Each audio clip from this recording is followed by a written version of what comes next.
son statut de capitale politique, économique et administrative du pays. Donc, dans cette thèse, nous allons essayer de répondre essentiellement à la question principale suivante. La métropolisation, entendue comme processus représentatif de l'une des tendances lourdes de l'urbanisation contemporaine, impulsée par des dynamiques socio-économiques et spatiales à Tel Aviv âgée. De cette question principale découlent 4 questions sous-jacentes suivantes. Les mutations urbaines enregistrées dans la ville d'Alger s'inscrivent-elles dans le sillage des transformations de l'économie nationale? Les mutations économiques et spatiales rencontrées dans la ville d'Alger sont-elles capables d'impulser des dynamiques urbaines pouvant l'insérer dans les différents réseaux d'échanges internationaux? Dans le cas inverse, quels seraient les facteurs empêchant ou retardant cette insertion? Enfin, le mode de gestion de la ville d'Alger est-il adapté aux nouvelles tendances enregistrées au niveau de son urbanisation? Notre travail repose essentiellement sur 2 hypothèses.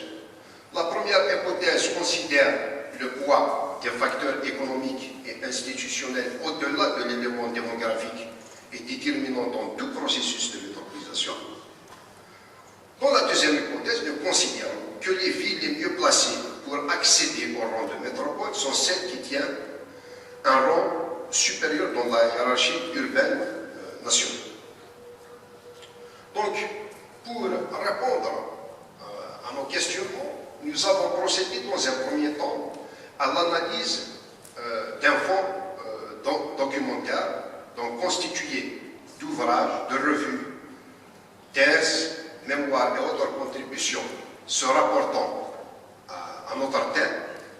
Les résultats de notre analyse nous ont permis de mieux cerner le volet théorique de notre travail, mais également le volet empirique, car grâce à l'analyse de ce fond des commentaires que nous avons identifié des processus de métropolisation au sein de la ville d'Alger.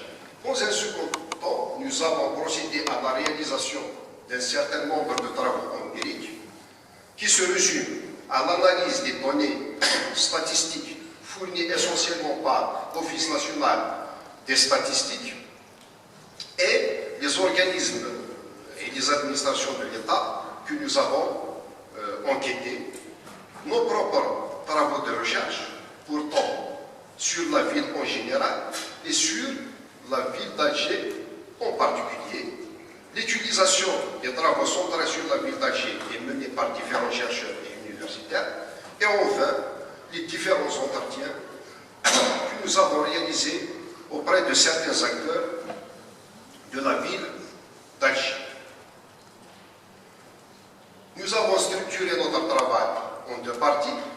La première partie, qui se veut théorique, est composée essentiellement de 4 chapitres, qui s'intitule La métropolisation, approche évolutive d'un processus complexe. La deuxième partie, qui se veut empirique, est également composée de 3 chapitres. Nous l'avons intitulé La ville d'Alger dans la perspective de métropolisation.